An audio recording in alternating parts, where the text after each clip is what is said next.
அன்பான, நேர்மையான, மென்மையான மனசு கொண்ட, எல்லார் மீதும் அதீத நம்பிக்கை கொண்ட, யாரையும் எந்த சூழ்நிலையிலும் தவறாக பார்க்காத தனுசு ராசி அன்பு சொந்தங்களுக்கு வணக்கம். தனுசு அப்படின்னா என்னங்க? இவங்க ராசி மட்டும் கிடையாது, ஒரு அம்பு போல, உண்மையை நோக்கி பாயக்கூடிய அம்பு. எதையும் தாங்கும் இதயம் கொண்டவங்க. இவங்க ஒரு முடிவை எடுத்துட்டா அதிலிருந்து பின்வாங்கிறது ரொம்ப கஷ்டம். ஏன்னா அந்த முடிவை எடுக்கிறதுக்கு முன்னாடி ரொம்ப தீர்க்கமான சிந்தனைகள் அவங்களுக்குள்ள இருக்கும். இப்போ இவங்களை பத்தி சித்தர்கள் என்ன சொல்லியிருக்காங்க தெரியுமா? தனுசு ராசிக்காரங்க நல்லவங்க. நல்லவங்க அப்படிங்கிறதுனால மட்டும்தான் இவங்க அதிகமா கஷ்டப்படுறாங்கன்னு சொல்றாங்க. நான் கஷ்டப்படுறதுக்கு எதுக்கு நாங்க நல்லவங்களா இருக்கணும்? அது கெட்டவங்களா இருந்துட்டு நாங்க சந்தோஷமா இருந்துட்டு போயிடலாமே, அப்படி கூட சில நேரங்கள்ல தோணுது இல்லையா? இப்போ பெரும்பாலும் நல்லவங்க கஷ்டப்படுறாங்க, பாவம் பண்றவங்க சந்தோஷமா இருக்காங்க. இதற்கான பதில் எங்கம்மா இருக்கு? இதுல குறிப்பா தனுசு ராசிக்காரங்க பெரும்பாலும் நல்லவர்கள். அவங்க ஏன் கஷ்டப்படுறாங்க? இதுக்கான விடை நமக்கு வேணும் இல்லையா? அதை தெளிவுபடுத்தக்கூடிய ஒரு பதிவா கட்டாயம் இது இருக்கும். இதோட உங்களுக்குள்ள எந்த மாதிரியான சக்தி இருக்கு, நீங்க எப்படிப்பட்டவங்க, உங்களை பத்தின ரகசியம் கூட வச்சுக்கோங்க. சித்தர்கள் தனுசு ராசியை பத்தி என்ன சொல்லியிருக்காங்க பாப்போமா? சித்தர்கள் உங்களை என்ன சொல்றாங்க அப்படின்னாக்கா, நீங்க அம்பு கர்மம்னு சொல்றாங்க. அது அம்பை நம்ம எய்தணும், சரியான திசையை நோக்கி அம்பை எய்தணும் அப்படின்னாக்கா, அம்பை ஃபர்ஸ்ட் நம்ம என்ன பண்றோம், வெளியில இருந்து பின்னாடி இழுத்து அதுக்கப்புறம் தான் எய்ய ஆரம்பிக்கிறோம். அப்பதான் அந்த அம்பு நம்ம நோக்கி இலக்க அடைய முடியும். அது போலதான் தனுசுடைய கஷ்டம் அப்படிங்கிறது, உங்களுடைய அந்த அம்பு பின்னாடி இழுக்கிறோம் பத்தியா, அந்த இழுவை தான் தனுசு படக்கூடிய கஷ்டம்னு சொல்றாங்க. தனுசு படக்கூடிய ஒவ்வொரு கஷ்டமும் ஒவ்வொரு துன்பமும் உங்களை முன்னாடி கொண்டு போகும், உங்களை உயர்த்தி கொண்டு போகும். நீ படக்கூடிய கஷ்டம் இல்லாம கடவுள்கள் உங்களுக்கு கொடுக்கக்கூடிய பயிற்சின்னு சொல்றாங்க. புரியுதுங்களா? ஒவ்வொரு கஷ்டமும் உனக்கு வரக்கூடிய ஒவ்வொரு துன்பமும் உனக்கு தண்டனை கிடையாது, அது அம்பை உயர்த்தக்கூடிய தெய்வீக பயிற்சின்னு சொல்றாங்க. அது மட்டும் இல்லாம இந்த தனுசு ராசிக்காரன் படக்கூடிய ஒவ்வொரு கஷ்டமும் என்ன தெரியுமா? மத்தவங்களால நீ அதிகமா காயப்பட்டிருப்ப, நீ நம்பினவங்க உனக்கு துரோகம் செஞ்சிருப்பாங்க, நீ பார்த்து பார்த்து பல பேருக்கு நல்லது செஞ்சிருப்ப, உதவி செஞ்சிருப்ப, ஆனா அவங்களே உன்னை கைவிட்டிருப்பாங்க. இது உண்மை இல்லையா? சோ நம்ம சொல்லக்கூடிய விஷயங்கள் உண்மை நினைச்சா தனுசு ராசிக்காரர் கமெண்ட் பாக்ஸ்ல எழுதுங்க. இப்போ தனுசு ராசி நல்லவங்களா கெட்டவங்களா? ஃபர்ஸ்ட் நமக்கே ஒரு சந்தேகம் வரும். நம்ம இவ்வளவு கஷ்டப்படுறோமே, ஒருவேளை போன ஜென்மத்தில் நம்ம ஏதோ பாவம் பண்ணியிருப்போமோ, நம்ம ஒரு தப்பான ஆட்களோ அப்படின்னு கூட தோணும். ஏன்னா நம்ம செல்ஃபா சுய பரிசோதனைன்னு ஒண்ணு இருக்கு இல்லையா? இப்போதைக்கு நம்ம பார்த்தாலையும் கண்டிப்பா நம்ம யாருக்கும் எதுவும் தப்பு பண்றது கிடையாது. ஆனா முன்னாடி ஏதோ பண்ணிருப்போமோ, இல்ல நம்ம முன்னோர்கள் ஏதாவது பண்ணிருப்பாங்களோன்னு யோசனை வருது. ஏன்னா அவ்வளவு கஷ்டம் நம்ம அனுபவிக்கிறோம்.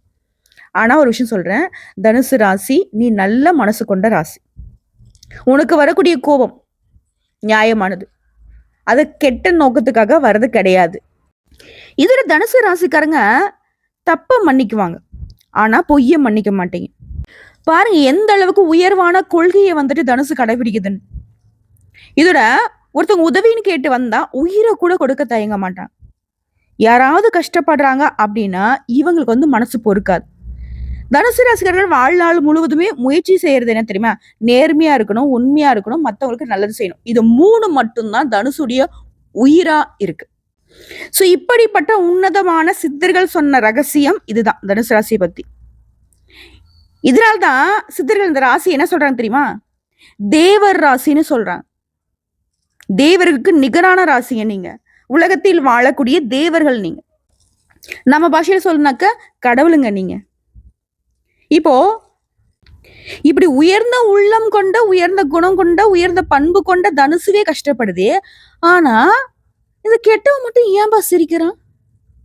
கெட்டவன் சிரிக்கிறது அவனுடைய கர்ம கணக்கு இன்னும் துறக்கப்படலன்னு அர்த்தம். அவன் கணக்கு இன்னும் பரிசீலனைக்கு வரல. புரியுதுங்களா? அவனுடைய பாவ கணக்கு புத்தகம் இன்னும் துறக்கப்படல, அதனால அவன் சிரிச்சிட்டு இருக்கான். அவனுக்கு இப்போ அவன் அனுபவிக்கக்கூடிய சந்தோஷம் எல்லாமே தற்காலிகமானது. புரியுதுங்களா? அவன் போகக்கூடிய பாதைங்கிறது மாயை. அவனுக்கு எல்லாம் மின்றதெல்லாம் பொண்ணு மாதிரி தெரியுது. அவன்கிட்ட இருக்கிறது எதுவுமே பாத்தீங்கன்னா நிரந்தரமானது கிடையாது, எல்லாமே பாவம். அவன் பார்க்குற சுகம் எல்லாமே குறுகிய காலம்தான். இது சித்தர்கள் என்ன சொல்றது தெரியுமா? நல்லவனுடைய கஷ்டம் நீண்ட நிம்மதி கொடுக்கும், கெட்டவனுடைய சிரிப்பு குறுகிய கால மாயை. அவன் கூடிய விரைவில் அவனுடைய சுகபோகத்தெல்லாம் அனுபவிச்சு வண்டியில பெட்ரோல் தீர்ற மாதிரி அவனுடைய மொத்த சந்தோஷ கணக்கும் தீர்ந்து போயிடும். சீக்கிரமா வேலை செஞ்சிடும். அதுக்கப்புறம் என்ன பண்ணணும்? கஷ்டப்படணும், அவதிப்படுவான், அல்லோலப்படுவான். அது நீங்களே பார்க்கக்கூடிய நிலை வரும்.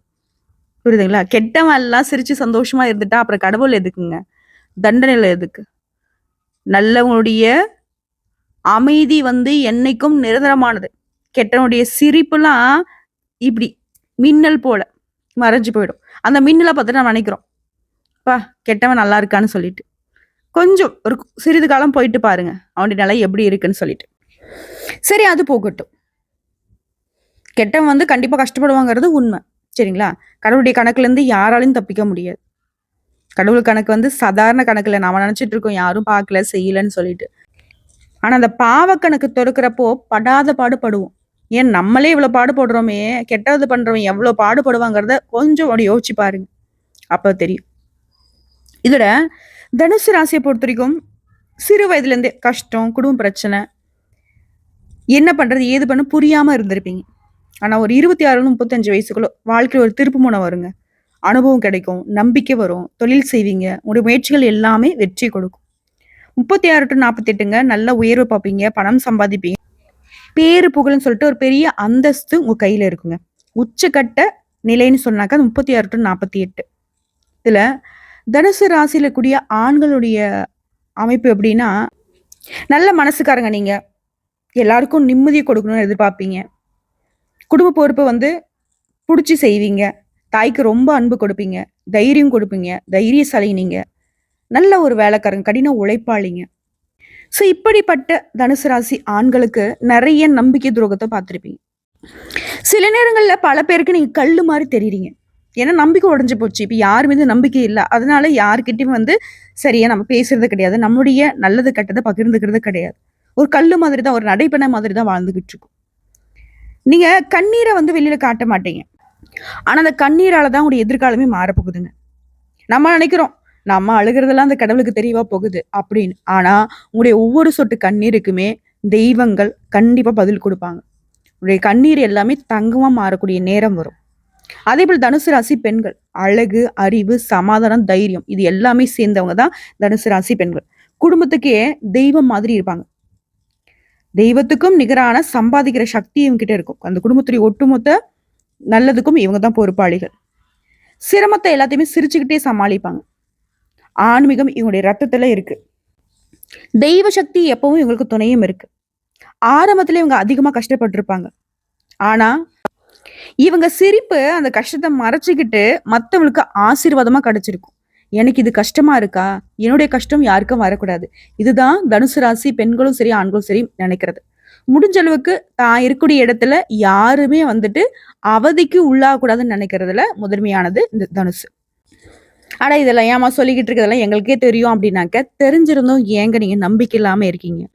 சில காலமா, ஏன் சில வருடங்களாவே உங்களை பத்தின புரிதல் உங்களுக்கு இல்லாம போயிடுச்சு. எல்லாத்துக்கு மேல நம்பிக்கை இல்லாம இருக்கீங்க. உங்க மேலே உங்களுக்கு நம்பிக்கை இழந்துருச்சு, கடவுள் மேலேயே நம்பிக்கை இழந்துருச்சு. ஆனா அது உண்மை கிடையாது. சில சூழ்ச்சிகள் உங்களை, சில துன்பங்கள் உங்களை இந்த மாதிரி ஒரு நம்பிக்கை இழப்ப கொண்டு வந்துருச்சு. அதை மீண்டும் கொண்டு வரதுக்கான பதிவு தான் இது. நீங்க யாரு, என்ன, நீங்க எப்படிப்பட்டவங்க, உங்களுடைய பிறவியின் ரகசியம் என்ன, உங்களால எதெல்லாம் சாதிக்க முடியும், உங்களை பத்தி உங்களுக்கே அடையாளம் தரக்கூடிய பதிவா கூட இதை நீங்க எடுத்துக்கலாம். இதுல தனுசு ராசி மாணவர்கள் எப்படிப்பட்டவங்க தெரியுமா?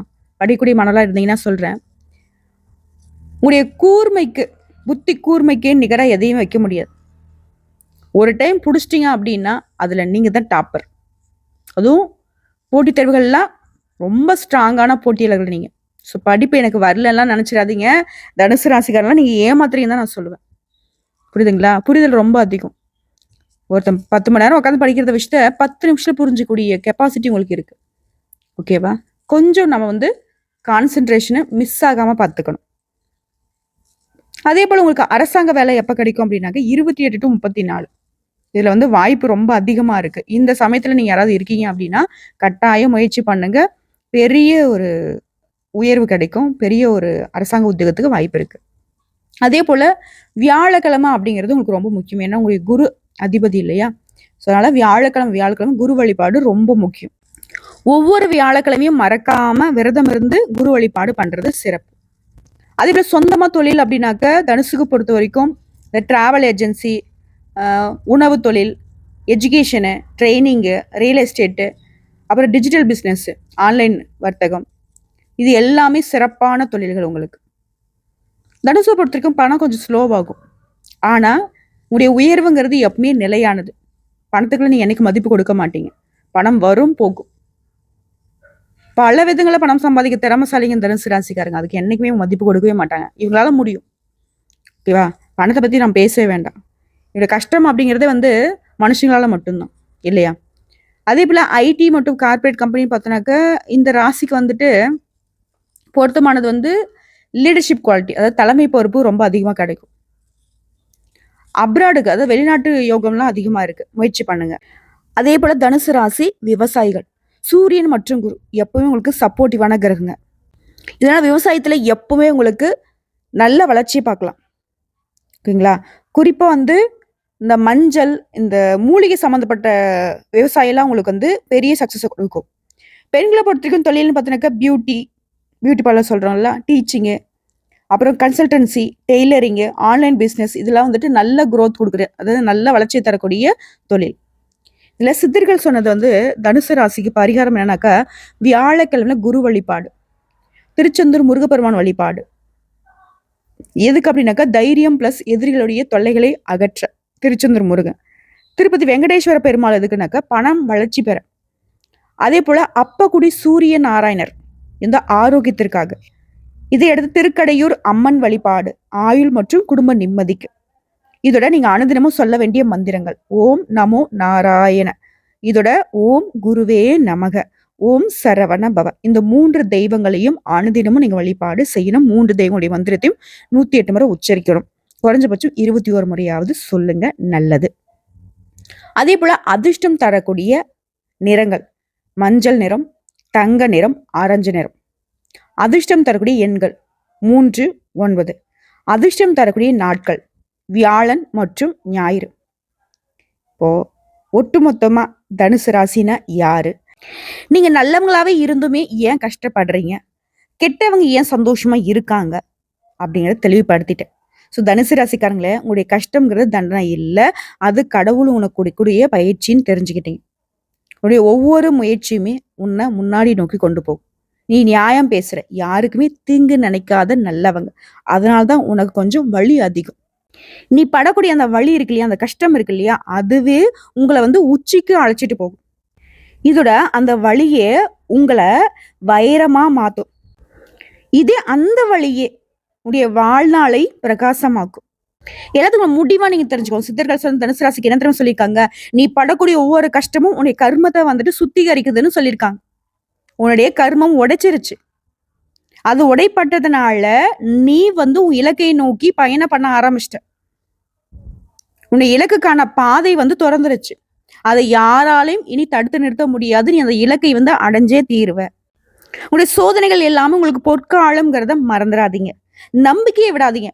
நல்லதை எப்பயுமே கெட்டியா பிடிச்சுக்கோங்க. உடைய கொள்கையை என்னைக்கும் விட்டு கொடுக்காத. நல்லதை செய்யறது, நல்லதை நினைக்கிறது, உண்மையை பாதுகாக்கிறது, உண்மையா இருக்கிறது, எல்லாருக்கும் உதவி செய்யறது, இதுதானே உன்னுடைய கொள்கை. அது ஒரு நாளும் உன்னை கீழே விழுக விடாது. மற்றவங்களுக்கு தோன்றலாம், கீழே விழுந்துட்டான், தோத்துட்டான், அவ்வளவுதான், முடிஞ்சிச்சு இவனோட சகாப்தம்ன்ட்டு. ஆனா மிகப்பெரிய சாம்ராஜ்யத்துடைய அரசிகள் நீங்க, அதை மறந்துடாதீங்க. தனுசுல சாதாரண மக்களோட நீங்க போட்டி போட வேண்டிய அவசியமே கிடையாது. நீ தெய்வீக பிறவிகள், சரிங்களா? இந்த கலியுகத்தில் நடக்கூடிய சின்ன சின்ன பிரச்சனைகள்லாம் வச்சுட்டு அவ்வளவுதான், நான் லைஃப் முடிஞ்சிச்சு, என்னால எதுவும் முடியாது அப்படிலாம் எதுவுமே யோசிக்காதீங்க. தனுசுடைய நோக்கம் வேற. நீங்க இந்த 3 விஷயம், உங்களுடைய பிறவியின் குணங்களை மட்டும் கெட்டியா படிச்சுட்டு பயணம் பண்ணி பாருங்க. உங்களுக்கே பெரிய ஒரு மாற்றம் தெரியும். இந்த நாள் முதல் உங்க வாழ்க்கை பிரகாசிக்க போகுதுங்க. வாழ்த்துக்கள். இந்த பதிவு பிடிச்சிருந்தா வீடியோக்கு லைக் பண்ணுங்க, நம்ம சேனலை சப்ஸ்கிரைப் பண்ணுங்க. மேலும் பிடிக்குனாக்கா ஃப்ரெண்ட்ஸ் அண்ட் ஃபேமிலிக்கு ஷேர் பண்ணுங்க. உங்கள் மீது நம்பிக்கை கொள்ளுங்க. எந்த அற்ப பதர்கள் மீதும் நம்பிக்கை வேணாம்.